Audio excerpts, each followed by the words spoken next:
thank you very much for taking the time to talk to me tonight. I appreciate it. Absolutely. Thank you for having us. Okay, so I guess how did we meet?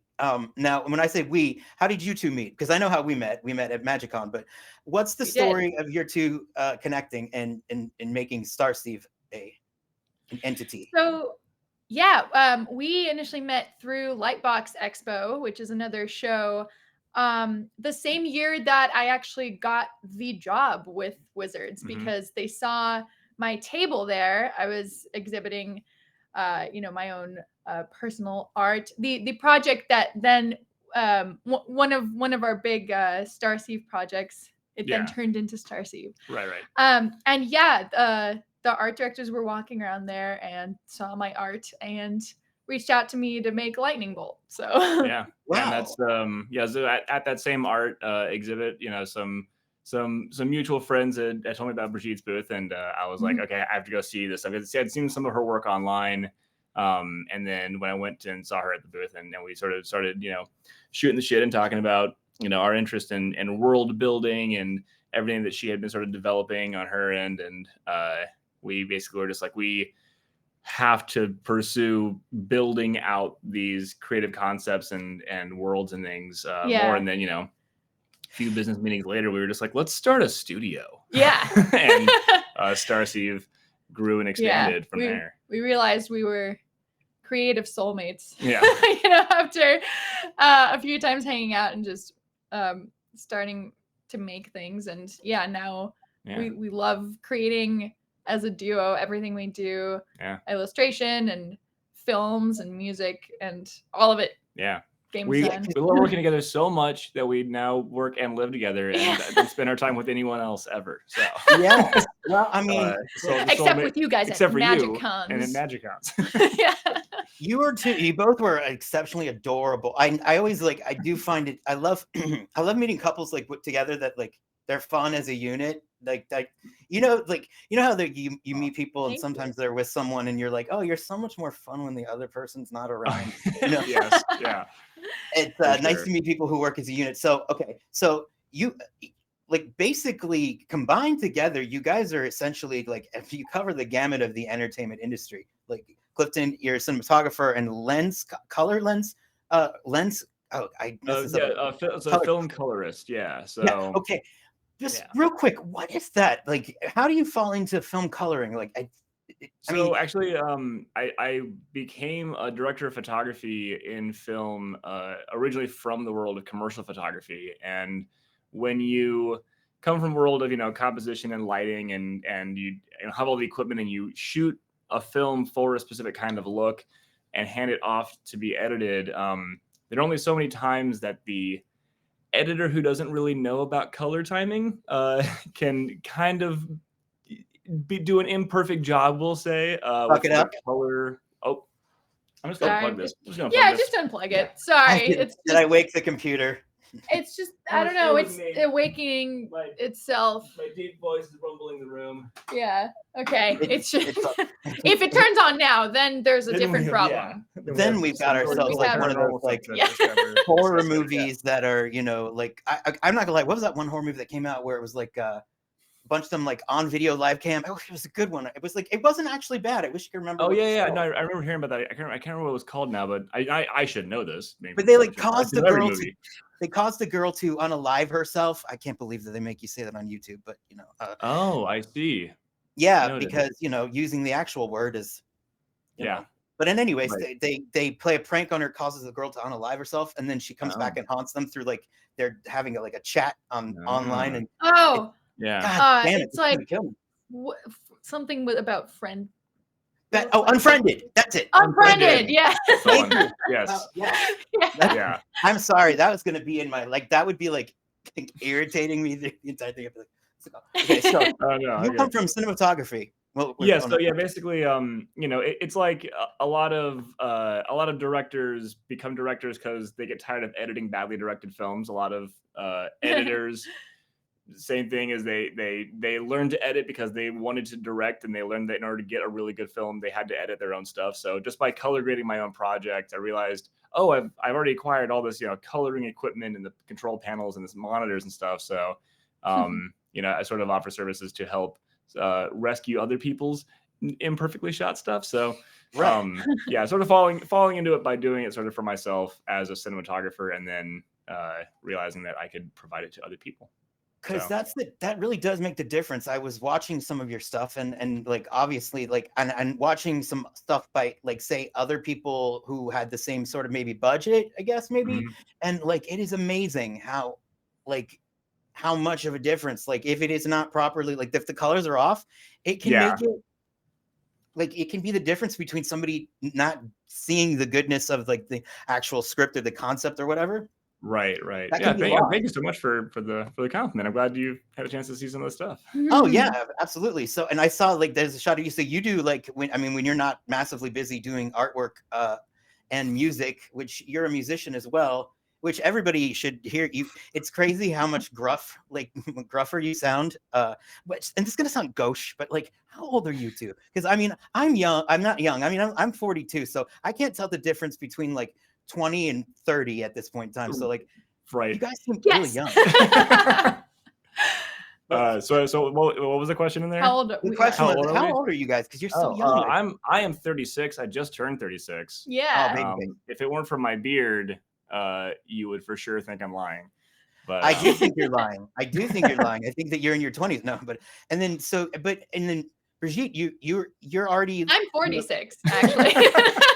No, I'm 28. 28. Yeah. Oh my gosh. Yeah. I think everybody looks younger, but like you guys have been in your respective industries for a good while now, even at, Yeah. And so Brigitte, you studied astrophysicism for a year, and then you're like, I'm gonna go do art, and you get into this rigorous art program that is like notoriously like hardcore. Like, did you really have to pull all-nighters once a week? Is that true what they said? Oh yeah. Oh my god. Art Center was light years, pun intended, harder than Astro. Well, granted, I did only last a year being an astrophysics major. But no small feat. Yeah. You got only because UCLA too. It's like, it's not like you farted your way into it. It's like I mean, yeah, like basically I've been like painting and singing, making music like ever since I was a kid. So I've always wanted to pursue a career in the arts, something creative. Namely art and music. But I always was like such a sucker for space and astronomy, and it shows up in my work a lot. So it's something that really inspires me. And I loved like my I was in AP physics in high school, and nailed it. And so I got into UCLA for astrophysics, and I was like, you know what, I'm just gonna like try this because I can always keep pursuing art later, but when am I gonna get to be a scientist? And that was really cool. Such a cool experience. And then I transferred to Art Center College of Design, which was one of the most hardcore experiences of my life, and I'm recovering from all the PTSD and anxiety issues that it caused me. I love the concept, just coming like one generation down from the baby boomer era of like you gotta get a real job. You can't be. But for you, it was like I'm gonna try astrophysics for a while as like fun. I should get serious about my career and go to art school instead. I know. That's so funny. That is so true. Yeah, you totally did. I mean, my parents were brokenhearted enough when I wasn't going to be a doctor, because I come from like a family of Jewish doctors. So there was like, so break the chain, man, break the cycle. and so if I can't even imagine what would happen if I was like, I'm going to be an astrophysicist, and I'm going to go back to art. I think my parents would just like, they'd be like, okay. I mean, yeah, there was some. For my dad is a lawyer. My mom is a musician. She was a pop star for most of her life and toured the world and everything. So she like now in Russia, or is it in Russia? That's he knows. You know your stuff. Yeah, your mom is a pop star in Russia, really? Yeah. She She actually ended up staying in the 90s in the US. She and the group she was touring with came here. What is her performing name? We must know. Like, I'm curious now. What were they performing? What was her name? Performing name. Oh, so she at the time was in a duet with my aunt, also a performer and singer and dancer. They were called Duet Potsului, which means duet kiss. And they had their sisters, but look like twins. They look very similar, so they would they had this like twinning pop star thing going on. And yeah, they came over here in the 90s on tour, which was one of the only ways that you could even leave as the Soviet Union was falling apart still. And they decided to stay here. And I don't remember how I got on this. Oh, just that my mom is a creative person and has always been very supportive of my creative endeavors. So that's what a surprise to land in LA in the 90s and decide to stay. Like, how did you not? She talks about it. It takes guts. Like, I don't mean because you're based in LA, at least I know. Like, so is it scary to live out there? It seems like it would be scary in a sense that just from what I hear, the cost of living and like, I mean, I don't think I have enough like life in me to do it. I mean, you have to bust your ass, I'd imagine.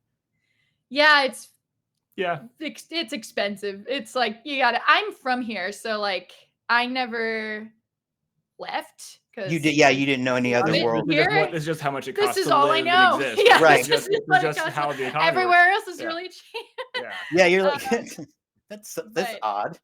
Yeah. Being originally from Indiana, that was definitely a lot of discussion when I was looking at moving out here.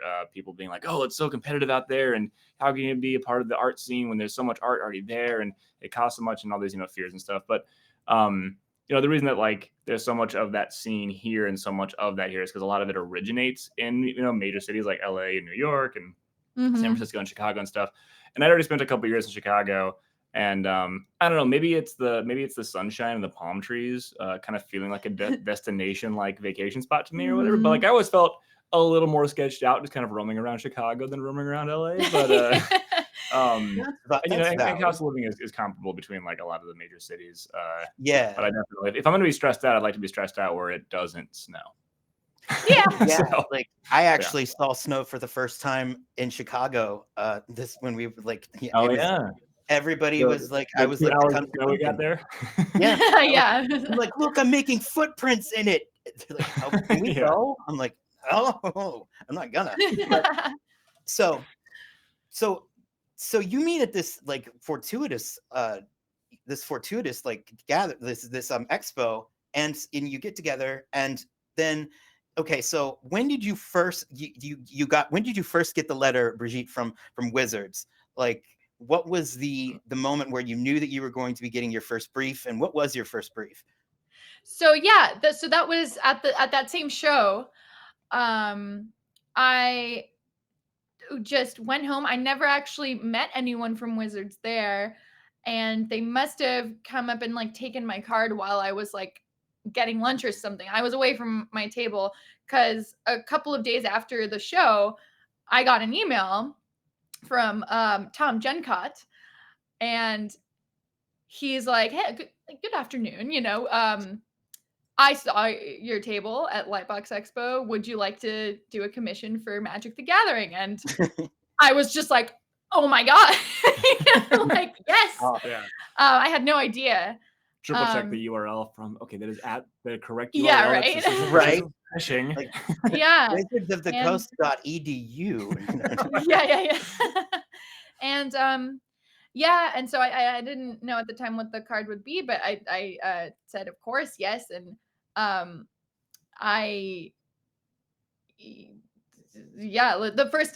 first card I did was Lightning Bolt, which that was is amazing. I feel so fortunate to have been able to do that card, and it just all went from there. And then I worked with with Tom again and several more art directors after that, and I had never met any of them until I got sponsored to fly out to MagicCon Barcelona, which was the first MagicCon that we did. Yeah. And I met, I met so Tom cool. in a video there and everybody. So that was really cool. It's like, oh my God, all these years later, it's finally meeting in person. And you like the excitement that you must like, it's really cool that you guys get to go to that together. I mean, like I'd imagine too, I wonder, are there any ideas that you guys like birth from having such creative, like you have such creative paths together? So I know that you're working on some subjects, but like I had somebody who wanted to ask you like, hey, have you guys ever thought designing your own like partner commander cards featuring you, like both of you guys on it, like as characters? And I was like, Ooh. that would be we have now. yeah, they're gonna be because I was like, Picked this idea. yeah, because honestly, I think it'd be cool. Number one, and number two, like it could be something you could combine your talents on, because I've been watching. This is different interview for me in a sense that I'm used to just having like an artist that I focus on. Now I have two artists from like very like different fields, but I want to ask all these questions at once. So I'm kind of brain farting, like I'm bilocating. But okay. So with Clifton, how did you get out to La La Land? What was your journey to getting there? Like, so basically, I mean, LA is one of the film meccas, right? And coming from the world of commercial photography, basically I did that for about 5 years in the Midwest, and lived in Chicago, did all the whatever. As I started experimenting and dabbling with film and video, I actually ended up developing a product for a Blackmagic cinema camera. When they first did away with using like SSDs, they were moving to some expensive memory card. The camera was still affordable, but the media was not. So I like created this like memory interface bridge thing. I won't get too nerdy and technical here about it, but nerd up if you want to. I mean, but so I went ahead and just sort of was like, well, I've always modified my own camera equipment because I'm like the tinker guy. I'm always like in the stuff, like soldering and running cables and stuff. And so this was the first thing I'd done, the first modification that was fully plug and play. And I thought, oh, I could just hand this to someone. They don't need to know how to modify a piece of equipment. They can just use this. And so I thought, I'll go ahead and file the provisional patent and run a Kickstarter. Ran the Kickstarter, came to LA, showed it to some people. While I was here touring the product, people I knew in LA were like, dude, you shoot well enough. You could just come out here and be a cinematographer, which to me seemed impossible, because I was like, I went to art school for photography. I didn't go to film school. I don't have a film background. I love shooting videos and film, but like, how could I, not a film guy, just pursue this? And I was reminded that pretty much everyone in film is like not from film. So that's right. Yeah, you're from astrophysics, exactly. Yeah. So yeah, after that product got off the ground, and I basically just was like, you know what, I'm just going to take the plunge and go for it. And I think the biggest delightful surprise to me was when moving out here and starting to network and sort of hustle and get the ball rolling with some work. I would always give the disclaimer like, hey, I didn't go to film school. I'm a commercial photographer that's becoming a filmmaker. Everybody was like, oh, thank goodness, a photographer. Being a director of photography, it means that you know how to do lighting, you know how to do composition, you understand a lot about different, styles and looks. And I was just like, wait, what does a cinematographer do if not lighting and composition? So there were obviously some new things to learn, because when it's just a single moment versus like motion and actively changing frame stuff, there's a bit of another like hill to climb in terms of learning more pieces of visual language. But people were generally very excited that I knew these fundamental things coming from photography. So the transition was not quite as hard or scary as I expected it to be. And I feel like with most people who get somewhere that they want to be, they're like, oh, I should have done it sooner. So it would have been cooler to be out here even sooner. But yeah, it's been about 9 years now, 8 years. It's been 8 years now I've been in LA. And that's I am pretty so soon freaking glad. I love it here. I mean, for somebody who didn't realize that they like could be the thing that they are today, Right. That's pretty exceptional. I mean, to have somebody say, oh, you could, this career that you didn't even know you had the option of getting into, and now it's exceptional. You both are exceptional in that stance. So I'll take it back to Brigitte. So, and I guess it's kind of dorky because I'm like, speaking of like changing colors, but like, when did you find out that you were going to be the actual face of the Innistrad booster box, the collector booster box? Like, dude, what was that like? Yeah, that was so cool. I had no idea. Was it like when you got the box? Is that when you found out, or did they like tell you ahead of time? No, I think I must have seen it ahead of time because I think they sent me. I think a video sent me like how they made the art because I did a few cards in that set, and then one thing that then they followed up with me was for the art card like signature series that they do. So I submitted my signature for that, and then it was just very casually like, by the way, you're on the box art, and I was just like, what? That was so cool. Yeah, and I didn't know that they were gonna like do. I love the way they did the colors. I didn't have any like involvement in making the colors the way they did for the box art. I thought it was really cool.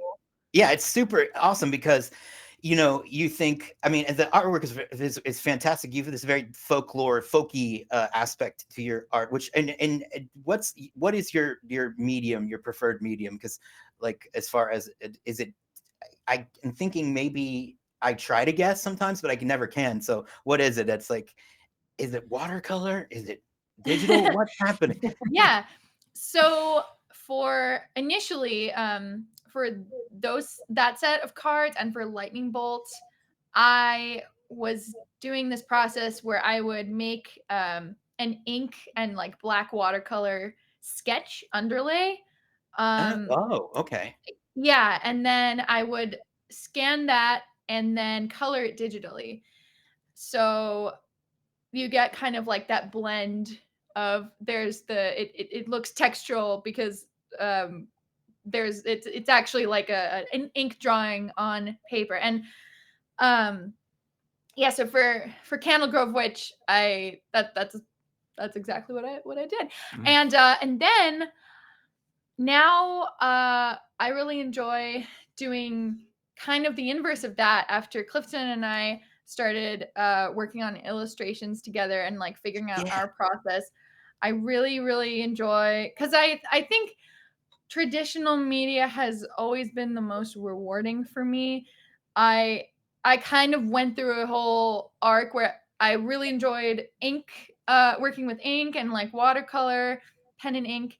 Then I had more of a purely digital phase, and now I think I'm really going back to I just love having a finished traditional painting from Right. like for Mystical Dispute, I that was the first one where I did the inverse way, where I did a digital sketch and then transferred it onto watercolor paper, and then I painted the whole thing with gouache. With gouache.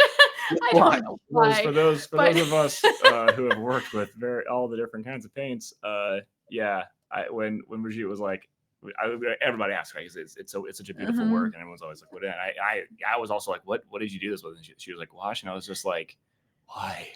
Like, I was just like, I don't know. That is such a wildly challenging paint to use. It's gorgeous, and the colors are amazing. And it's acrylic gouache. It's really nice. Did you do that? Did you do that as like maybe you're like a little bit of the art school coming back, and you're like, I must punish myself to make great art, like. Yeah, I guess. I don't know. It's just like I kept coming back to it. I really, with a finished gouache piece, it looks really nice because it's so matte. So that's one of the things I love about it. But to get there to the finished product, you have to do a lot of suffering. So we've tried, kind of started to transition into other things. The middle ground was for a recent piece we worked on. We used these poster colors that are used for Studio Ghibli backgrounds and anime backgrounds and stuff, and basically realized that they are just a very pigmented, bright gouache, and that was a little bit miserable, but the final product was, it looks amazing. So worth it for And- that. But Yeah. now we're really into acrylics. Yeah. Acrylics Full and circle oils. back to acrylics Yeah, and oils. it's just, yeah. So how do you, when you work on a piece, like if, okay, like how did you create a process where you two could unite, like as say for designing something? I know that you mentioned a game that you're working on. I don't know if we are allowed to say it by name. I don't think we are, but there's something in the works. But like when you are creating an unnamed game, how did you guys figure out your creative process together? Because that seems like that would be a challenging thing to do, to have. I mean, to work with other artists is challenging enough because, you know, like for obvious reasons. How do you Right. how do you streamline something like that? The really cool thing is it happened so naturally for us, where it like just the way I'm kind of like, when it comes to ideas and things, like I am this chaotic void of all these ideas, and then Clifton like takes that and like funnels it into like this warp hole. I'm using space. Yeah, you're the roiling ball of just volcanoes and lightning and ash and like space dust, and I'm like sometimes a little bit of the gravity and maybe some river flowing through and be like, okay, so this is gonna cool off here and become this, and now there's some land here, some trees can grow, and let's start. And like it's really interesting because you know, I've always been told that I'm a good table writer, but I know that I could not sit down and just start writing a script or developing a world. But when I hear things, when I hear original ideas and things that people like Bridgitte, who can take, you know, that little spark in an absolute void and just make light, my brain starts to run and come up with all sorts of ways like, oh, like these little vignettes and concepts can be connected with this, like, you know, this connective tissue and these through lines, and then like a story can happen, you know, like traveling from here to here, and then Brigitte is like, oh yeah, and then like this can come in and we can, so it's a lot of that sort of back and forth. You know, we're like basically a couple of like toddlers hopped up on caffeine, being like, and then this can happen, and like drive the thing, and then it pops out wings, and you can glide. Which is just a bunch of fun. And like it with anything we work on with like film or with music, it's the same way. We ping pong back, and illustration, like the way, like our process for painting, illustration, namely, as you know, the relevant one of the three here, we have whiteboards everywhere in our studio, so we love whiteboard sessions. So many whiteboards. Yeah, and we'll kind of talk out an idea, do some really simple sketches on a whiteboard together, and like literally it's just us picking up markers and like drawing over each other's ideas. Then we can go out and take any kind of reference that we want and are physically capable of doing, you know? Right. And we have a studio, so if we want to explore a lighting concept, there's lights everywhere. And Clifton, this is like where Clifton really brings like the cinematic, you know, magic to the stuff we do. Well, it's true, because you understand light in a way that I just don't. Like you, it's like you're my eyes. You see things. You can tell me the way. And so like we will like come up with the reference, different lighting and color ideas. Then I'll go and do like a rough sketch. Then we'll start laying down like values and color ideas. Clifton will come in and like draw over what I did and be like, here's how the lighting would work. And here's highlights and shaping. Here's what color. Here. This is when it would project a shadow, when it wouldn't project a shadow. Here's a little bit of rim lights. And the chiaroscuro is going to work like this because of the light source over here, or because there's a wall that would reflect a little bit, but not enough to give a hard rim light. Yeah, see, like so like we build the color theory together and the concept. Brigitte definitely does all the sketching. Yeah, and then we'll do like a, you know, blocking colors. Then I love line work. Like I understand everything in lines. I think your line shape language is it's amazing. It's so good. I love your line work. Thank you. I'm honored to have your line work over and around everything that I ever like. Thank you so much. Paint blocks and let you just draw lines. That's basically what we do. Yeah. And That's, yeah, I mean, we'll it's like really kinda cute. kick It's like you guys are like, oh, still like, oh, thank you, thank you. I mean, it's. I'm sorry, it's Yeah. cute. What can I So say? it's a relay. We're like, Yeah. like pass the baton. Okay, I'm running with it. Okay, I'm slowing down, and the other person's like, I have the idea, and they take the baton, and they're doing it. Yeah. And then when they slow down, so just sort of like we're sort of passing, we're just passing notes in class. A note just happens to be a canvas or Yeah. whatever. Yeah. And so, how do you then? I guess it's tough because you can't really talk about much about it. But like coming to like a world building thing, how do you? I mean, because that to me seems like it would be a terrifying thing to approach, much like the love that you have for the ocean, Brigitte. Because oh my God, I don't know. Do you love the ocean, Clifton? Because I mean, as much I do love the you ocean. do. Oh, And I grew that's up. good. The closest thing to the ocean I grew up with was Lake Michigan. Which is very much not the ocean, but It's a body of water. it's a body of water. I've It's a always loved large water. body of water, but I've always been. there's no sharks in it, and that's important because That's that's true. the Yeah. thing. Sharks scare the I've shit. And then, always been a competitive swimmer all through school, and I love the water, being in the water. I definitely feel that that freedom of motion and spherical 360. You can do whatever anywhere, and like I don't know. I've never had that fear of like holding my breath and going too deep and being like, oh no, I'm not gonna make it back to the surface. It's always just like a fun challenge, and it's just so oh freeing my God, that's terrifying. so freeing to be in the water. It is. It is. So yeah, no, don't get me wrong. I don't want to go diving like into the ocean at night per se, like that. I have some I do, very, yeah. I have some very You do. brain fears about Yeah. the black water Gotta of the ocean respect at the night. ocean. Yeah, so Yeah. I definitely have my limits, even as a thrill seeker. But yeah, respect the God. ocean. the Absolutely ocean. love the ocean. Yeah. Do you Yeah. want to go diving at night, Brigitte? Like, Brigitte, I like, you jokingly said yes, but no, I would No, not. but there's truth in comedy, isn't there? Well, I mean, I would be very curious, in a, in theory, yes, I do, because Yes. I'm, I love the You're ocean, and I, as you can tell, I love sea creatures that swim in the complete darkness with all the That's deep the sea thing. fish and Because stuff that I I like. think it's the cover for, and I hope I don't pronounce it incorrectly, but Aboleth.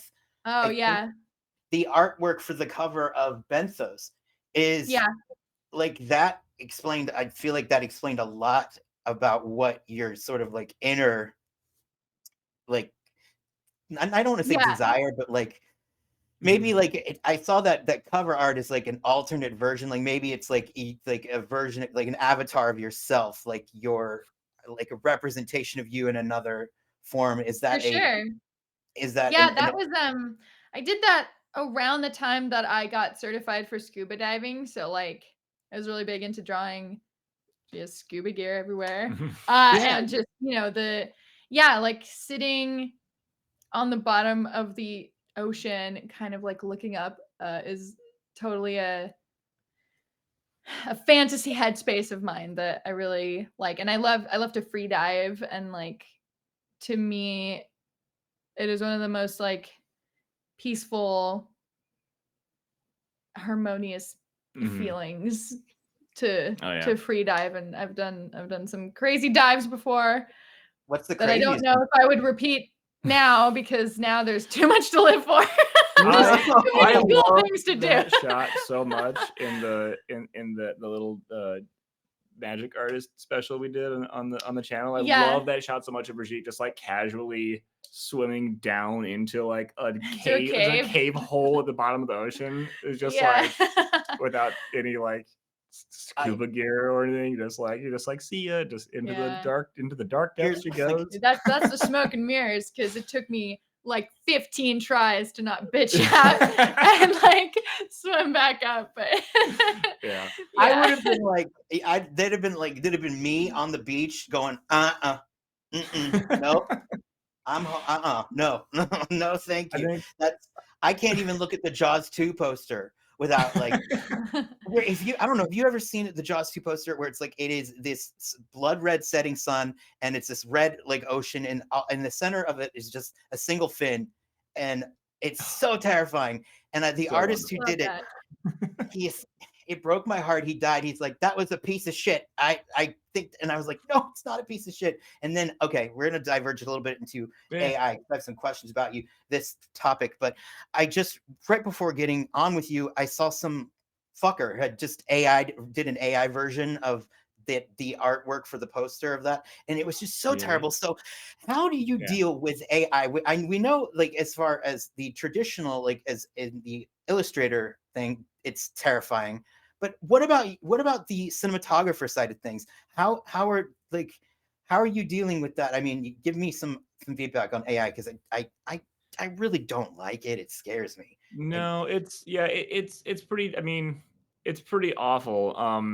I think to me, the most fascinating thing about AI is obviously the human AI relationship, right? Because a lot of lazy Philistines in they're positions not of artists. power will try to use it. But like, there's a process sort of related here, right? There is another shortcut process that's called photo bashing, where people take a bunch of like images and just sort of like Photoshop a collage, and they will paint over top of it.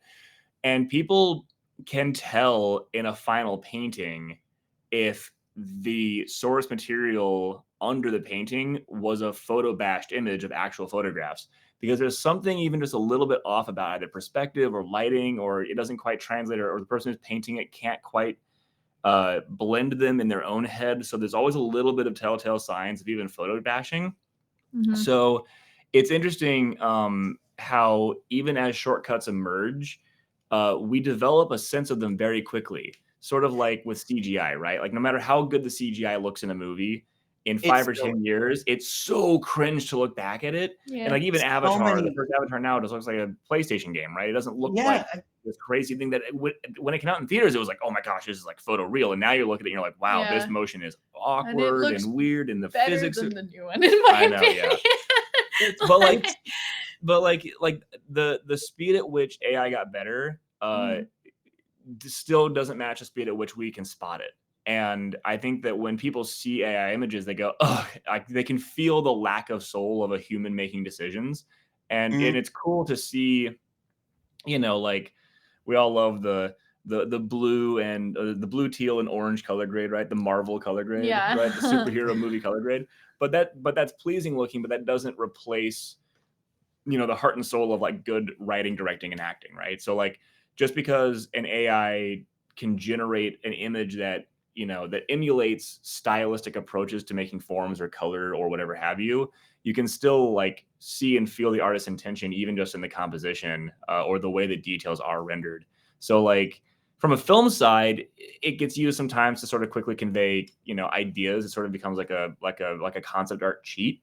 But even concept art within film comes from a place of like deeper depth of world building and like more elaborative concepts that feed into this image, that then when you go and talk to the artist and say, okay, we love this concept art, tell us more about the world that's around this image you made, that's the extra layer of depth that you're going for, because the concept art by itself isn't the final piece.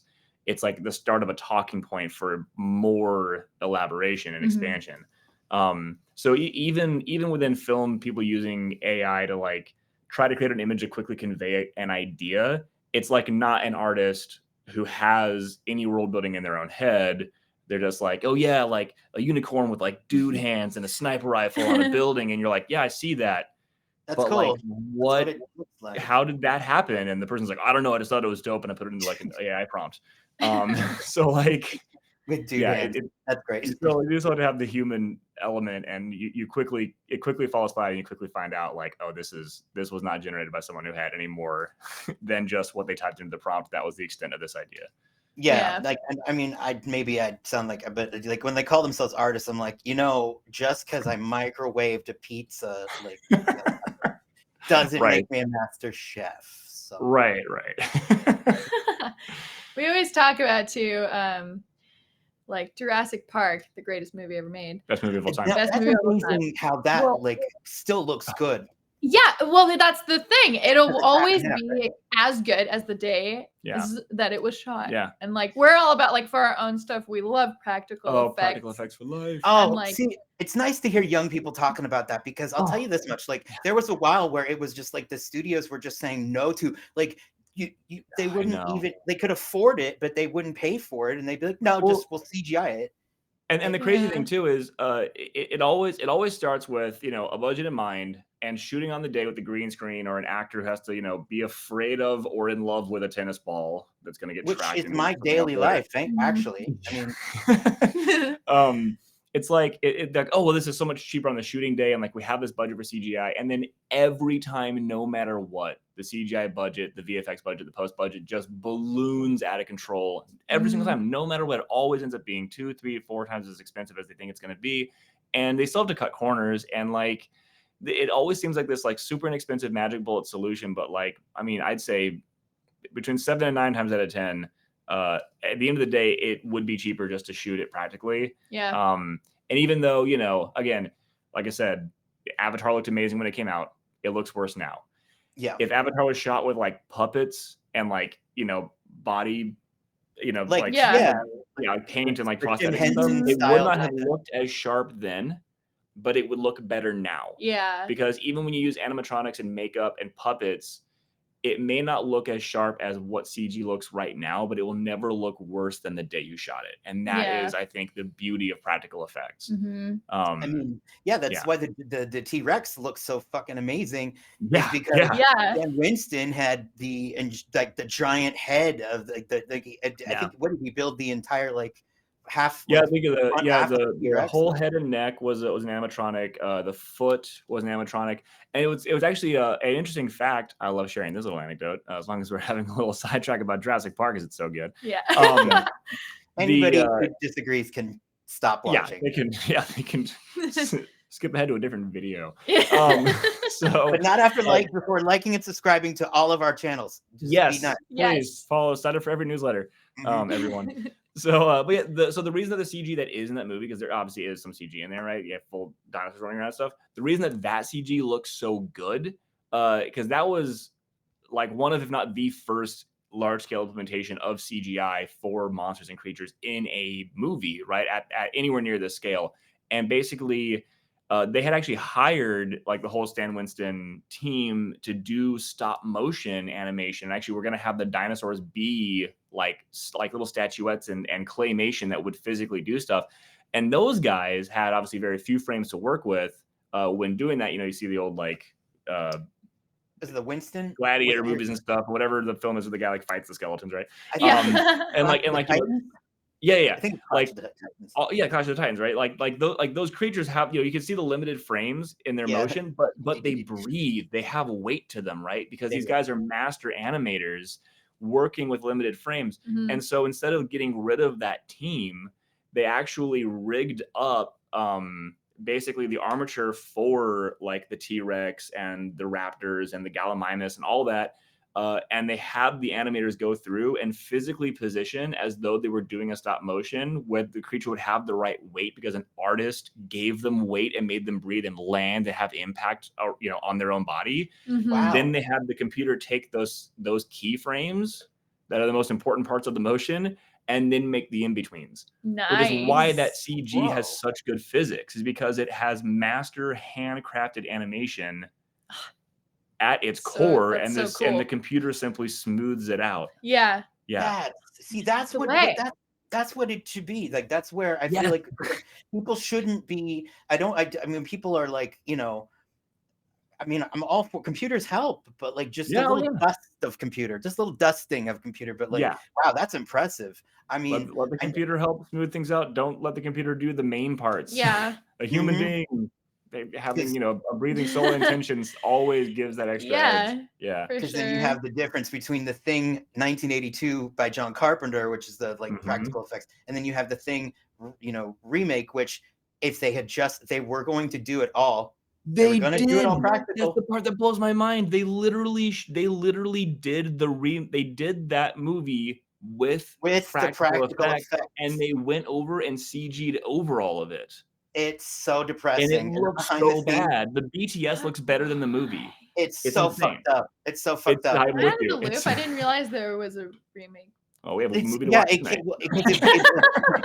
seriously, yeah. If you watch the behind the scenes of it, it is true. I'm gonna put some shots up of it, like here, just because people need to know. Like they literally shot them. They shot everything practical, and then they were like, Yeah. never mind, we're just gonna CGI it and just take a hot dump on it, and all this work that everybody put into it, and it would have been a much better movie. It was not a bad movie, but it would have been a cult classic. It would have always been a cult classic.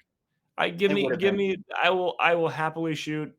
I'll happily shoot a nonsense trashy horror film if it has little puppet, like whatever. I'm down for whatever. Give me a movie with like zombie birds and make them all little hand puppets. Like as long as I'm lighting and filming the thing, let's go. Call me maybe up. maybe it's the next short movie you guys have, because like do like a sort of like, I mean, Ghoulies hasn't been remade yet, has it? I mean, like there's never monsters coming out of toilets, It's true. Yeah. I mean, that's on our it's on the docket. Project. Yeah. Making some horror films, some cosmic horror with some seriously cosmic horror. Definitely some cosmic horror. Yeah. We have like a big... Okay, that's amazing that you said that, because I was curious if like that's the because you guys seem tailor made for that. Okay. Horror. Yeah. We have a big art house garbage, as we like to call it, film project underway. It's like kind of difficult. We are figuring out the best way to share and keep people up to date with what we're doing, because we're rotating, working on so many different types of media and projects. So it kind of sucks to always say like, oh, we're working on a thing, and then it's all behind the scenes still. But like, but we can't say that we're working on a visual album that's like a cool film and music project that we're developing together. And speaking of love of cosmic horror, we literally have a 24x36 like vintage Japanese poster from Alien. In our room. It's in our live room. I saw the set design that you guys had posted, and I saw that, and I was like, a little bit of HR in there. I feel a little bit of HR. Yeah. Big fans. That is one of the sets from said project. So yeah, it's I mean, is that probably, if we have to name a cosmic horror that would be our favorite film, what would you guys probably Alien. Alien. It's so good.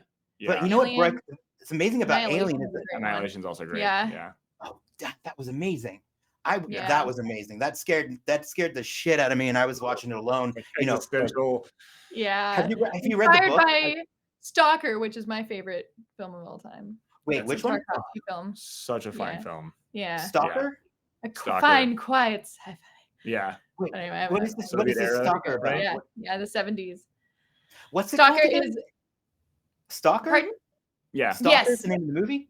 Who is it for? It is it's a science fiction, sort of a little bit of a psychological thriller, but very art house. It is a Russian director, Andrei Tarkovsky. He made the original Solaris. That was then unfortunately remade in the US with George Clooney. Solaris was also great, the Russian film. Yes, the original is amazing and one of my favorite sci-fi films. But neither of those are cosmic horror. Right. They're just really cool sci-fi. I mean, Solaris might be considered cosmic horror. Maybe a little bit. Yeah. But Stalker was, I mean, I don't know if I saw the director actually talk about this of Annihilation, but it seems that. Oh yeah. It seems very Tarkovsky. Out of Tarkovsky. Space and Tarkovsky Stalker. Yeah. I love this like something that's truly alien, right? That doesn't have just like a clear one-to-one analog with something that we already know. That's why we all know that the best horror movie monsters, you don't see the monster until super near the end, because that unknown and the impact it has, maybe a claw or a shadow, is like so much more intense and scary than seeing it. With the only exception I know of is Guillermo or the host, Bong Joon-ho's Mhm. monster movie. He shows you that monster right out of the beginning, and it is it's a clumsy animal, but it's still scary the whole time. It's the only movie that is like the exception to that rule. Like you can't just show it right out the gate. Right. Yeah. Yeah, because they show it like in broad daylight, like Oh running. yeah, at they you. give you It everything. looks- I mean, I haven't watched that for a while, but I remember being thoroughly impressed by it in like Yeah. 2015, I think maybe when I saw it or something. Mhm. But like, Yeah. I mean, if it looked good then, it'll look good now. I mean, Oh yeah. Mhm. Yeah. Also, I guess it would be more accurate to say I think Annihilation, the novel, is also called. I think the novel is also called Annihilation. I think so. But yes. Have you read it? that was Have you read inspired the by novel? the Roadside Picnic, which was the. You're right. Yeah. I'm sorry. I'm trying to like make the. No, I'm Right.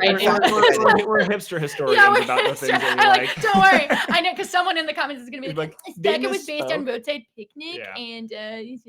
Yeah. And I will be like, and I did not know that stalker was even a thing. I didn't. I mean, I'm gonna have to actually go in because I very rarely do I talk to people who love like horror that like where I get something thrown at me that's like, and I know it's not cosmic horror, but like it's horror adjacent. And like I'm such a junkie for horror that like I just like I'll take anything that has a slight bit of fear in it too. Oh yeah. Hey man, I was a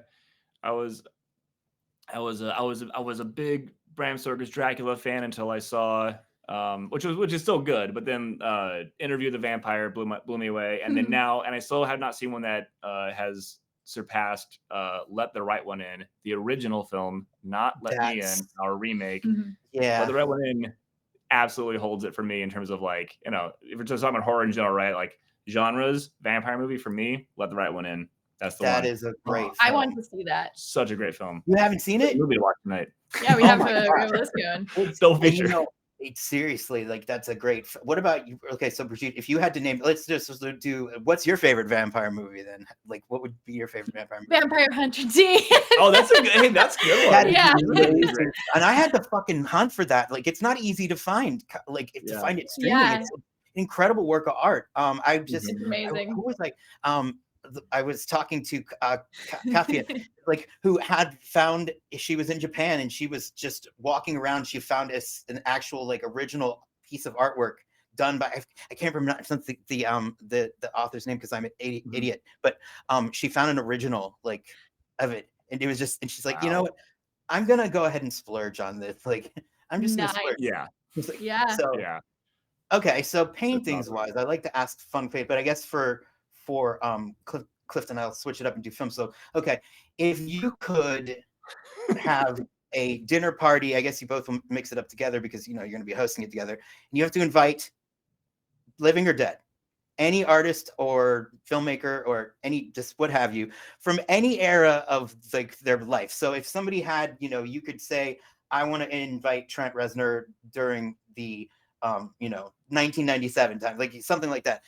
Who would be your choices for having Trent your Reznor? How did you know? Mine is Trent Reznor too. The easiest out possible. Like any artist living or dead. And you can pick a few of them, but like think about it. Like who would you have a dinner party Brigitte with? Roka. Oh my. Oh, you already have. You what? can already have a dinner party. Racking up points. You guys will just like you get to watch movies together, and I will be like, I'll go downstairs to my Shih Tzus. No, but that's valid because if we invite our clones, then we have so much more bandwidth and we can make more stuff. It would be the ultimate team. Yeah. Then Our you just robot like selves from the future for sure. Yeah. It would take a while to. But wouldn't it take a while if you ever saw your clone, like getting used to the angles of yourself that you don't see every day? Like I find that kind of odd for me personally. Like when I'm like, you ever do that thing where you just like take a picture of yourself and flip it around just like all the time? Just get yourself used to seeing that. Yep. Yeah. That's what you do. Like for me, like I got used to my voice eventually, like doing singing and then doing, these interviews. Now I love the sound of my voice. At the beginning, I was like, ugh, God. You have a great voice. Yeah. It is so distinctive. Your energy is so solid, man. A voice acting voice. Yeah. I have always thought that I sounded like a like sort of a man, like I don't want to say a very deep voiced like homosexual man, and then it turns out I am that. So surprise. You found yourself. I did. But when I was younger, I had a very high voice and I had to answer the phone, hello, because if I didn't, they'd be like, oh, hi, Grace Ann, is the kid. I'd be like, that's my mom's name, and I'd be like, oh. They thought that I was my mom every time that I. First of all, this is kind of hilarious coming from a dude who's 6'7", but my puberty came hella late. So like even like into 8th grade, I still had like a really reedy voice. And as it was like getting ready to consider changing, whenever I would pick up the phone, it'd be like, hello. They'd be like, oh my gosh, Jane, do you have a cold? And like the closest I got to sounding like a human male was possibly my mother with a cold. Until so basically cute. high school when I finally became a man. It's a thing for, it's not a thing. Yeah, I think the ladies don't have to deal with it, but there's a period of time where, at least for me, it's like if I ordered something at fast food, like, and I would just be like, they're going to call me miss or ma'am, and I just would inevitably pull up and be like, yes, I know. I'm embarrassed for the both of us. Don't worry. Right. They was like, so, yes. Yeah. And then I always get people when they hear my singing voice, like especially after a performance, and then I come up and talk to people after, they're like, oh my God, because my talking voice is like 8 octaves higher than like my your register. Oh right, yeah. I'm like, oh yeah, no, the textural singing voice it's such a super cool. Is that because that's you're trained classically, or having? I mean, I imagine having a musician mother. You have to be like, you have to have vocal like knowledge, right? Did you study? Yeah, because like you've got that, like the effects that you do on your voice, they sound like somebody who could smoke, like you and that's sound exactly what I'm going for. Yeah, but you don't have, like, but you clearly really do not cool have the cigarettes. Yeah. So if you compare Janis Joplin, because you guys are around the same age, like the way she looked and the way you look, like Janis Joplin was just, she was very, like, I guess pickled would be like at that point, like a lot of like just the substances were taking their toll on her. So it's cool that you can get that effect without having to, poison yourself. Thank you. I like figured it out one day singing in the shower. It's like a vocal placement thing that is very hard now for me to sing without. And I love using all the different like facet. I don't know if you can call it a facet. Of your voice? Yeah, just all clean singing and then like adding the grit, and I love like having a mix of both. And my mom is a classical pianist, and she, when I was little, she would give me piano lessons and show me vocal exercises and stuff. And that takes early. It's like you have that early, you're gonna like be naturally inclined to do it. It becomes like your DNA. I love singing. Just love it. Just love it. I mean, mean, the best feeling in the world. So with this visual album that you're doing, is it going to be like a proper album of you, like your compositions, you singing, or is it going to be instrumentals, or is it going to be all original music by Starsieve? By Starsieve, by the two of us. We're a band that makes illustrate, like that's kind of how we carry ourselves, because Starsieve, it is our studio, and it's also just the name of us working as a duo. Yeah. Like the gorilla in all things. Yeah. Everything is Starsieve. And one of the things we are, everything is Starsieve. But yeah, one of the things that we are is a band, and we're making an album, and then because Clifton, is a film genius. Oh, shucks, thank you. You are. Yeah, we're like, why not? What genius? What's a film? Oh, film genius. Film genius. I was like, with an E at the end, film. Yeah. Film genius. Yes. Mm-hmm. You are really good. Yeah. I mean, it was impressive. Thank you.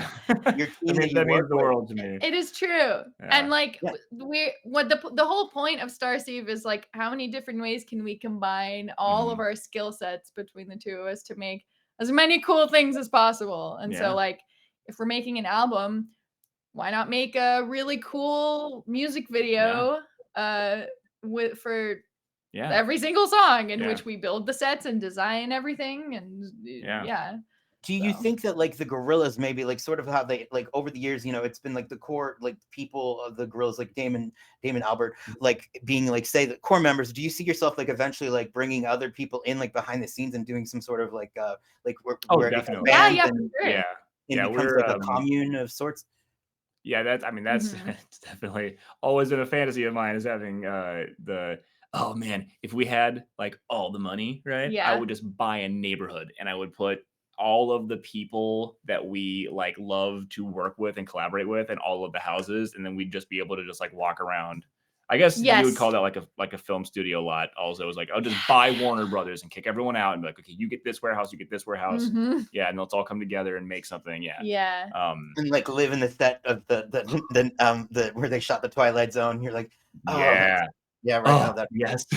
I know, Yeah. right? I'm like, I wish it was Yeah. a real house. God damn it! Like, I know. like why can't Yeah. it exist in real life? I was so Oh, disappointed when I found yeah. out that the inside of the Elm Street house did not look like the inside of the Elm Street house in real Yep. life. I was So crestfallen. it's mind-boggling that like you know, the Big Lebowski's fireplace room Mhm. what is upstairs from it's 2 floors up in the same building as the bowling alley at the end of There Will Be Blood.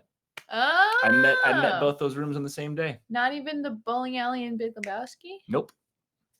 Yeah. That's pretty nuts. Yeah, because That's you, so I mean, Isn't that cool. wild? It's really Yeah. cool.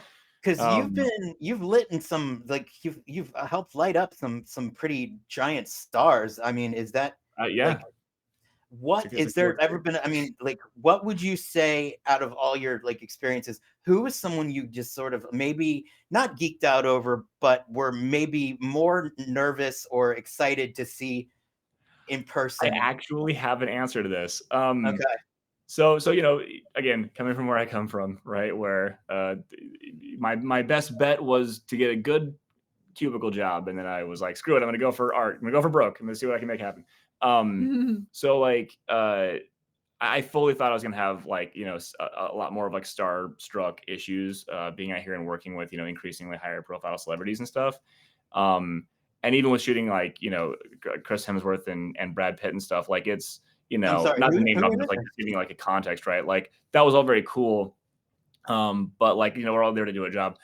Weirdly, when I shot an interview uh, discussion between Yorgos Lanthimos and Ari Aster, that Ooh, was I was like, oh my god! And it was you know I was the DP on that you oh know fuck. that set like for I think it was for Variety. Mhm. I think it was Oh, I Variety. can see Yeah, that because and you like want to you just want to watch it. You just want to I was listen. just like I was like, oh, I am fully going to at the end of this production. I'm just gonna walk up to these guys and be like, "Hi, I just need to talk to you for a minute. I don't care Yeah. what about, because I'm a fan."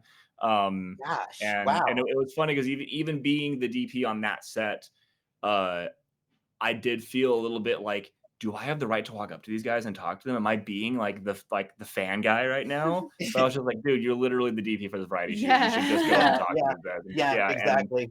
yeah, and but it was nice. Uh, you know, like Ari Aster is just the coolest guy, and being able to just sort of like just basically like, look, man, you make some of the horror films that make me want to make horror films. It came out of nowhere. It was like just like Just like a literally out of nowhere, like yeah, a Yeah. comet hit. I was just and like, yeah, okay, just yeah. So that was weird because I was genuinely very flustered, and hopefully on the outside I was just like, you know, what's up, man.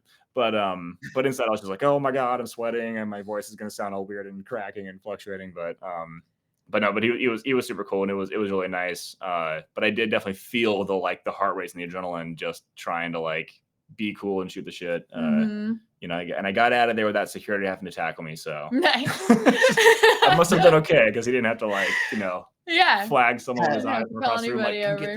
this. has that happened to you, Brigitte? Like, has there been moments where you've met somebody in your field of a caliber where you Oh, got a little nervous? dude. Yeah. I this I think this is the first time I'm gonna speak about this in an Good, good, interview good. publicly. So here you Ooh, go. This is just Let's for hear you. it. Let's hear it. I got hired one time to make a T-shirt for Ween, which Ooh. were my favorite band. They were my favorite band, at like all through college and like years after that. I just like they're the bands that inspired me, like inspired the way I think about and approach music today. Like when you listen to them, you can really feel like it's purely like you always hear them having fun like in the Yes, studio, yes, no yes. matter what they make, and they can make you laugh and they can make you cry. And anyway, yeah, that was like one of the coolest moments ever when their guitarist Mickey Dean Ween, he reached out to me personally over email, and he was like, "Hey, I love Hey. I love your art. I had made this poster, like a fan poster design of them." And he was like, "I love this. I'm CCing our manager." You know, my face was just melted. Oh, yeah. Like it was like one of the coolest things ever. Plus, like the perfect example of a company and like that is amazing to their artists. I mean, Magic, Oh, like yeah. Wizards of the Coast have always like made such a like the art is such an important part of the game, and like the artists are always credited, all there's the genuinely respect, not yeah just for the art, but the artists as well. Like, Yeah. If you it look definitely for feels like if you Yeah. scan for a name on a piece, anything they put out, you find the name somewhere. Like, because I'm always one of those people that like looks at liner notes and like and you look at the back of it and see the package is designed by, and it always says, the artist name. And Yeah. it's so cool. Yeah, even the packaging, even whatever art goes on to the booster pack or the box, or even those like when you get like a commander box and you Yep, open it up yep. and it's like something that's not even in the deck, that's a random piece of art that's just like Exactly. also on one side it's like here's how you play command, and the other side is like here's the art. Yeah, the Like character. it'll be like here's who made this art. Even I can't remember which commander was. I got a commander deck that came with like a little like cardboard cutout of just the commander character removed from his environment. Mhm. And even on that little piece of cardboard, it has the artist name. And I was like, Nice. all right, Yeah. Wizards just always like, just to be clear, everybody, this person made this art and that rocks. Yeah, Like, and it's so cool. they're doing like all the Art of Magic stuff with the MagicCon shows, and they bring artists out and they elevate the artists. It's really wonderful. And it's I mean, and if like and the one year I was the last one where we initially met, like it was insane, right? You guys were oh my god. Yeah. Very, did very you busy. sleep for like 3 days afterwards? And you're like, oh. Yeah, pretty much. Yeah, it was I think unanimously everybody in your video, you even captured this. All the artists being like, "This is the best show I've ever done." And it's true. Everybody It was like the craziest, busiest, most amazing show. It was amazing. Everybody that I talked to, except for one, was really excited and like thrilled to like they were just like everybody was like jacked on like they're like, oh my god, this is so amazing. I mean, it's great. So as far as upcoming things that I know that the NDAs are upon you, but what do we have coming up that we can talk about or that we can hint at that we're working on for the near to distant future? Well, for Magic, we'll have something new out next year. Yeah, and that's you have not seen everything there is to see. Yeah. Into the future, into the world of Magic is what we can say. So keep an eye out for the Brigitte Roka name. Yeah. In 2025. I'm pretty sure that's okay. I think we're pretty sure that's okay to say that your name. Yeah. Say one's own name in the. Say one's own name. Yeah. And that. Yes, or maybe not. Maybe there may. Well, yeah. I mean, maybe who knows? Like it could be. But then let's see here. What else do we get? Oh yeah, we're actually this is kind of interesting. Sort of segue to the we had from the shows we've done. We've always just sort of, because we're doing films and music and all and our own world building and stuff, right? Like, going to the convention, meeting fans, and having some stuff available for people to like buy or have signed or whatever. it's wonderful, but it's like an additional thing that we do, and to be a part of the world and the community. But because of the overrun in Chicago and that crowd of collectors just being like, we're here for everything. We've had the question many times at different conventions, like, oh, you don't have this anymore. You sold out of this one or this one. What, do we guys have an online store? And this was the first time that we ended up taking so many pre-orders that we were like, okay, yes, we're gonna go ahead and set up an online store finally for a Starsieve, and it will have it'll have the Brigitte Roka magic stuff as well as the things that we're making. And now that we have released our first newsletter, we've got our first Starsieve studio vlog episode that we've now released.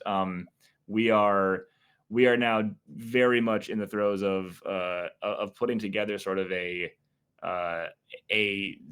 release schedule for upcoming collectible things and merch and world building stuff that will be all tie into the expanded universe that we're developing. So more like paintings. And so like that artwork and those collectibles will be like sort of trickled out through our newsletter. And like a little bit of like sneak peeks of us like working on some stuff that will come out later is going to be in that sort of vlog. So that's a lot of things in the works. That must be tough because like being your own like being your own like managing of time, like the production schedule side of things, like that's tough. Like the self-policing, that's probably the most difficult because you're so bursting with creativity, and then you're like, shit, deadline. But it's like deadline that you can't like tell your creative side deadline. Creative side just like, I don't care. I'll do this. Yeah, it's like the coolest thing about being a freelancer, entrepreneur, small business owner, right? Is like you get to work all half days, 7 days a week, whichever 12 hours you want every day. Every day, 12 hours a day. It's only half days, right? But that is a half day. Yes, it is. But that's intense. That's a half a day. I mean, and you got to do 8 of that sleeping, right? Like that's what they say. But of course, you're like, but do I do that? Is it ever 8? Is it ever really? 8? Yeah. No. Like, what was that thing they said? Like they claimed that they thought maybe like Da Vinci like slept in 4-hour increments, and that's like how he was able to do as much as he did. And then I thought, oh my God, I have that same problem, but I haven't done what Da Vinci did. I'm like, I have the genius sleep cycle, but none of the genius. And I take naps I take naps like a genius. Naps are great. Naps are the best. I did at one point mess around with so I took that Da Vinci concept in college and actually expanded it the other direction and actually tried a 16:32 schedule. Because like if you're asleep for 8, up for 16, right? He would be like down for 4, up for 8. I was like, what if I sleep for 16 and then I'm awake for 32 straight hours at a time? And it actually worked. I spent about I spent a whole year doing that, and it was amazing. How the hell did you stay asleep for 16 hours? It's a lot easier after you pull a few 32-hour straight production. God, you are differently wired. Is much easier to do. But yeah, getting into that sleep schedule is very challenging at first because you have to force yourself to stay in bed the first few nights of 16 hours. Not even stay awake. You stay in the bed and like I am being down because I'm gonna force myself to be up later. But it weirdly worked out. Until I then that was like college times, right? So I was able to sort of like manage my schedule and build my class routine around that. Right. But then like after leaving college, I was like, oh right, I now have to deal with like corporate clients and like other people who like regular human beings live on this planet and like do things based on the sun. And so I was like, I have to actually be like awake and deal with people who maybe want something every day between the hours of 9 and 5. So I had to abandon that sleep schedule, but man, that was fun. I was really very productive during that time. Man, I don't have that option. I literally couldn't do that. I physically couldn't do it. I can only because I have synesthesia with music. So when I was little, my parents would always say no TV, and I'd be like, okay, that's fine. And then I would just watch music until like 3 in the morning. And then, I think that fucked me up as an adult because I literally would stay up till 3 a.m. like every night just watching music, and I can't listen to music when I drive. That's so awesome. Yeah, I did found out in college when I was like, "Can you guys?" When I was at the party, I was like, "Can you guys just shut up? I'm trying to watch the music." And they're like, "Well, Well, yeah, yeah. what?" I would definitely always have to turn down the volume in the car so I can see. Especially coming off the highway, I'm like, I cannot physically. I'm just like vision questing so hard It's when yeah. I drive. I have a very specific. I have a few. I think it's so cool to have synesthesia, man. I'm like over here like kindred spirits. Mhm. I have a few synesthetic things, and one of the reasons I'm so into electronic music Oh my god, yeah. is because It's hard. there are certain tones and sounds that I can feel either my throat making as though like I'm like a robot that's like making a Yep, kind yep. of distorted like sound. And there are certain like I don't know how to describe them, like kind of almost like bubbly like pops that I can feel on the tip of my tongue. Like there are sounds in EDM that I feel like my throat and mouth are making when I hear them. I can feel them physically. And then there are other ones that, yeah, they have like, you know, like a certain personality or like airiness, or sometimes there are entire scenes that just kind of come bursting to life. Mhm. And yeah, it's like, hopefully I'm not like riding a bike when that happens, because Yeah, I'm gonna crash into I something. hope so too. I don't. I go through a similar. I always am imagining something when Mhm. listening to music, so I often do not play music when I'm driving by myself Oh, because I right, I right. don't wanna yeah, the blackout and then come to, you're like, oh just be man. like, I'm imagining this Yeah, in my yeah. world. Oh my I god. Yeah. I've gotten into accident. I was very accident prone. It took me a while to figure it out, but Mhm. yet nope, just Audible. From now on, I'm like Audible or Howard Stern because I can't. If I put on like Confusion from Blade, yep, Ah, I'm yes. in trouble because Yeah. all I'm going to be seeing is like just like pump panels and just pretty much Yeah. hallucinating the way people would, I think, on maybe acid. I'm like, Yeah. that's just sort of my natural state. Right, right. Easily distracted. But well, I mean, it's been great talking to you guys. I wish I feel like I have not even touched like the like the tip of the iceberg because there's really so much to cover. And I hopefully I managed to like skim the topics well enough that Oh, this I is really Yeah, feel this like is yeah, this amazing. has been great. Yeah, This is really great. appreciate the time and the questions. And I mean, I feel like the best interviews are ones where it feels like we're just kind of hanging out, you know. Yeah. Yeah. Hopefully we didn't, ramble on too much Yeah. oh yeah, off no, it Jurassic topic. was Park one. We apologize for Yeah. nothing about our Yeah, Jurassic that Park one rant. wasn't fully intentional. yeah, no, I'm just to be yeah, I'm actually I'm not even listening to what I'm saying right now. It's like no, it is honestly, it's been great. And before I let you go, I think okay, well, let's have to do a fun question because I love to ask this. I love to ask these questions. So, do you have? I'll let you pick either or movie or song. I usually make people pick a song, but I'll let you guys choose one or the other. That's really bad. That you're embarrassed to admit that you like. And I mean, we're talking like embarrassing. Like, what is your guilty pleasure? Because I have a few. Mine used to be I used to say Barbie girl, but then that became cool again. And Yeah. so I remember it's that now it's happening. It chic. was like a So I wild, have yeah. to go and it used to and I used to say I Want It That Way by the Backstreet Boys because that's I mean, it lyrically makes no sense Well, that's whatsoever. not a guilty pleasure. It That's isn't that's because have you ever listened to the lyrics of that? It's like the ramblings of somebody who is like getting off meds. I have a relevant anecdote to share. Okay. Sorry, not to go too off topic, but when No, I go was for it. working on Mystical Dispute, uh, Yeah. Yeah.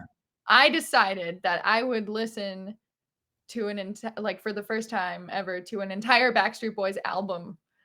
What for? It's the one that song is on because I don't know I was You're just I was like, in Oh yeah. a risky mood. I was in an adventurous mood, and it was like you can hear how the songs are like so well crafted and Hmm. produced, and at the same time, it's like just Oh yeah. painful to I don't know. I was like cringing and really enjoying it all at the same Oh time. yeah, yeah. yeah. It was Yeah. That's awesome. perfect. Perfect way to Yeah. put it. Like it's Yeah. But I don't know if that would be my answer to this question. but that I think works though. I think that's valid.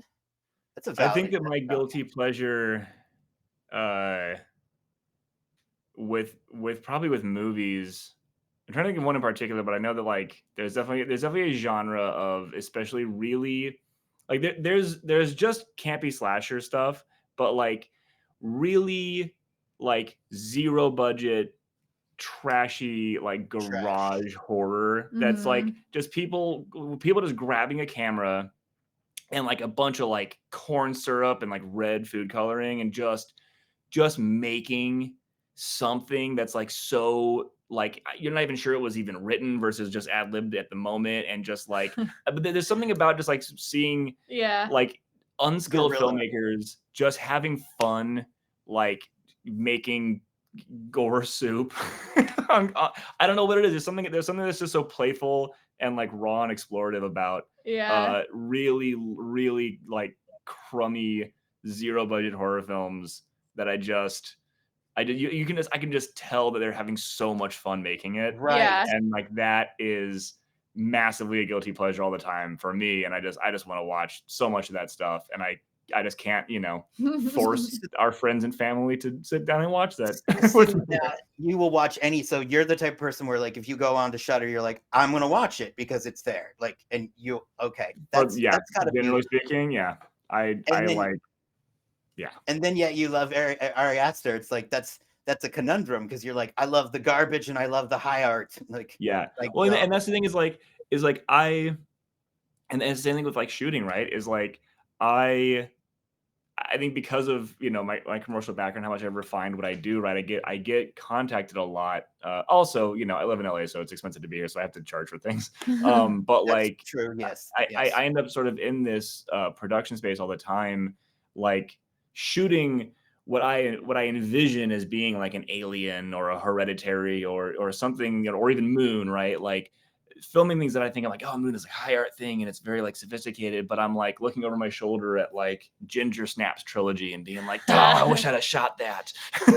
Like, that could be something that would be somebody who's like, because you have such a very like your aesthetics very very polished, very like beautiful, and like the music video stuff that you do.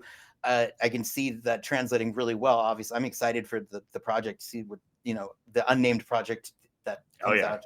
When it comes out, maybe we can talk about that. But we'll interviews with you, man, for sure. But yeah, I'll let you answer the question. Sorry, I bombarded that one a little bit. No, it's okay. I guess I always have to preface one of my favorite, I guess in my top 10 movies as a guilty pleasure, because the plot of it is so like I know exactly a chick flick. Like it's Blue Crush.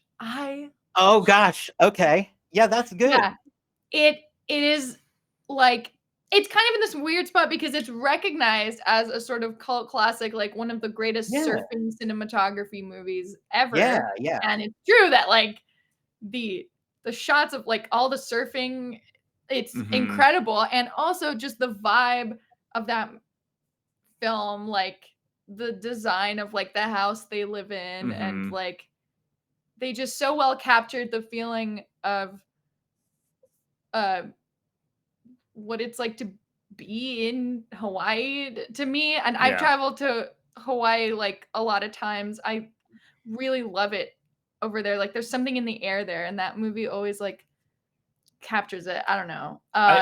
I will say too about that, like that movie is very of the time chick flick, but the all of the surfing and ocean the footage cinematography is mind-boggling. It's so good. And even as a cinematographer, I was like, okay, what the hell just happened with like the scenes in the water are so like, even by modern standards, it's very like, how did they do half of this? I know. It's wild. There's like a scene where they're free diving with a rock, like the main character, and then the other two characters are like holding on to each other's shoulders, and they're just like walking on the bottom of the ocean. There's like caustics everywhere. It's just, I love it. Yeah. And how did were these actresses, were these professional like surfers as well? Or I mean, because like one of them, I should know her name. She's a competitive surfer from Hawaii.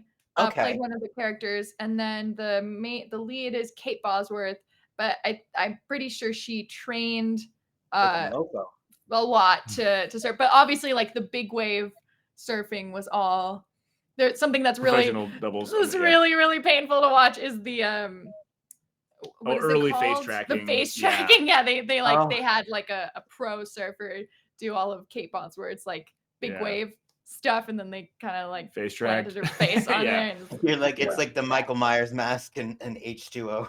yeah, exactly. Yeah. But yeah.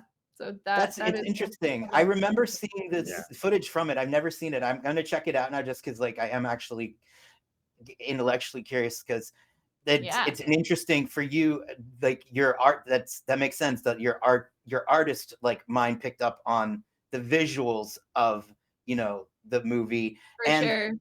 And it was kind of an innocent time. It was sort of like the girl power, like Spice Girls kind of time where it's and at the time I saw it, I love to surf and I grew up by the beach, and like that movie taps into something for me that's just like in my core. I'm just like, what of you? So that's a great answer. I'll check it out because I remember it. That's a good answer. Also Starship Troopers. I know I'm being that guy right now, but that's a great Blue movie. Crush was such a good answer. I'm also giving Starship Troopers because if I'm going to give like a blend of like totally trashy, but genius, guilty pleasure, but also totally genius, yeah, like monster design. Freaking Jordy Shell worked on that. Starship Troopers, the movie was awesome, and I had no idea when I saw it that I would later read the book and find out that the book is actually a really, really incredible book. There's nothing like the movie. It's like the book Starship Troopers is like it's like a philosophy of war book. It's so good, and nothing like the movie. They're like separate projects, but the movie is such a guilty pleasure. Yeah, read the book. It's awesome. I will read it, or I'll Audible it if I can find it. That's how I do it. I love having people more talented that reading to me, like Sissy Spacek reading To Kill a Mockingbird. My mind was blown out of my head when she performed the entire, when she's performing the courtroom scene, and she's playing everybody. Yeah. How do you do that? Have you read World War Z? I was just gonna say. Oh my god, that's fucking audit. Oh man, yes. So good and terrifying. Terrifying. Yes, genuinely terrifying. That I feel like that's like a CDC training manual. Like everyone should listen to that book or read that book, and then we all might survive the next one. Because that was from a time when zombies were not done to death, and they were it's so funny that again Max Brooks, Mel Brooks' kid just comes out of nowhere. I know, how weird is that? Max Brooks, son of Mel Brooks, comes. I know. I'm Garth Brooks. Isn't he the son of Mel Brooks? He's the son of Mel Brooks? Yeah. I thought you. Okay. Did I misspeak? And I think I thought that he is the son of country singer Garth Brooks. No, son of filmmaker Mel Brooks. He's son of filmmaker Mel Brooks. Even weirder. Mel Brooks. That is because Mel Brooks is like. When were we talking about him being the son of? Well, that makes more sense because when we were buying tortillas and a ton of shredded cheese. Yeah. Because I remember. Walking out of the Vons. I have this is Mandela effect. I have a complete false memory of every time the name you jumped. You always thought it was Garth to Brooks. A parallel dimension. Yeah. On this timeline, it's been Mel Brooks. It's Mel Brooks. Yeah. I don't think Garth Brooks. Did Garth Brooks? I don't think he has kids. Does he? I don't think he does. Well, that's what was so mind blowing to me. Oh right. This whole time, I'm like. You what? Yeah, but that would be mind blowing if Garth Brooks had a child that wrote a classic zombie novel. But the performance of that it's I would hesitate to say because I have read the book, but it's have that read to you. If there's one that I'd say have it read to you, it's so good. I mean, they got some. I mean. I wonder how maybe that's where it's helpful to have Mel Brooks as your dad, because you could be like, hey, we're good for it. Yeah. We'll hit you back, even if this is a bust. We could. Exactly. We could work it off with your allowance money. But terrifying book and excellent performance. I'm stuck on the Garth Brooks thing. Oh, and honestly, and I might have misspoken. It's I might have a Garth Mel thing, like my orange yellow thing. I see. Like, Well, yeah. yeah. Just like, how was I of this it's mind possible. for so long? I might have planted the seed with the wrong Brooks. With the wrong I'll you Brooks. should accept that. just. It might be me. I feel like, is that the next project? Just have Garth Brooks giving birth to Max Brooks underwater, and you could. I mean, like, who Yeah. knows? There we Maybe go. that could be. Yeah. And it won't even be AI. It'll all be No. practical. Oh yeah. That would Yeah. be an AI prompt, wouldn't it? Like That would, yeah, and it would do it. Oh, P.S. Did you see the just random for 2 seconds here again? I just saw there was someone used AI to do like Will Smith eating a bunch of spaghetti. Oh, it's bizarre. It's bizarre. And then Will Smith did it recently. Like he reenacted well. all the shots of him like failing to eat spaghetti from the AI, and it's like on his Instagram right now, like a top and bottom of him being like, That's like awesome. and spilling spaghetti. That's hilarious. That's He's great. coming I'd love back to from see his some comments being like, it doesn't. You can tell it's AI. It doesn't Yeah, make right. sense. I still have had a hard time forgiving him for agreeing to do I Am Legend 2. I don't want to see it. I don't need to see it. Another book that is so spectacular and so different from the movie. It's so weird that they keep doing this. If you want to read the best, if anybody's listening to this, bless you if you are at this point. If you want to read the best book on the condition of human loneliness, but with vampires, read that book. And it inspired, that it inspired George Romero to write Night of the Living Dead. In an interview, he's literally said, like, I stole I Am Legend and just wrote Night of the Living Dead. So the entire zombie genre it owes its existence to I Am Legend. And the movie is just what? And it's been made 3 times. They did it with Vincent Price, and they didn't get it right. They did it with The Omega Man with Charlton Heston in the 70s. They didn't get it right. And then they didn't get it right with I Am Legend. I'm like, it's all you have to do is just do what the fucking book. It's like I know, right? All you have to do is just get it right. Dune came around after being cursed and failing a bunch of times. So maybe, Yeah, but maybe 3 times though is a kick in the nuts. Yeah. And now they're making I Am Legend 2. I Am Legend 2. Yeah. I don't know, spoiler alert, but the book ends when it ends, people. I'm just saying, like, I'm not giving anything away. The book ends when it ends. Like, it's the end. And yet it ends pretty clear. It pretty clearly ended way. It's no spoilers. When the book's over, it's over. Well, it's the same thing with even like iRobot, which is it's a whole bunch of Asimov robot short stories, which are all very good in their own way. And like it's like one of the mini short stories got expanded into this ridiculous thing. Also starring Will Smith. Will Smith just stars in movies that are like bad adaptations of really classic sci-fi and horror films or horror books. I feel like he tries to like maybe pick choices that like are a little like, I don't know. I mean, he's a great actor, but like I don't think he necessarily has like he doesn't have like the instincts of a Meryl Streep, let's say. Yeah. Or maybe he knew the books and he was like, oh, I love that book. Yes, no matter what. Yes, sign me up. And then he got on set and looked at the script and was like, wait. Or maybe he was one of those people that's like, I have a great idea. Instead of having the classic book be classic, what we're going to do is change it because nobody can tell me no because I'm super famous. And if somebody tells me no, I'm going to have a meltdown and shit my baby. Then any luck, we'll either never get that famous or we'll be like way not that person. Well, if you guys, you guys are definitely like, you're on the good tracks, but how about this? If you do start to get too famous and you become like that, I'll just be like, I Am Legend. Yeah. We'll look in the comments, like someone said I Am Legend, we got to back it off. Yeah. And then I'll break. You got to write it in German. Ich bin Legende. But it's been great talking to you guys. Thank you so much for taking the time to do this. Absolutely. Thank you for having us. This has been so fun. Yeah. And I will be putting all your information in the notes below. So if anybody wants to get in contact with Starsieve or see their whirlwind cavalcade of stuff, you can see it. Yes. And you can see them. Aren't they? You guys are so lovely couple.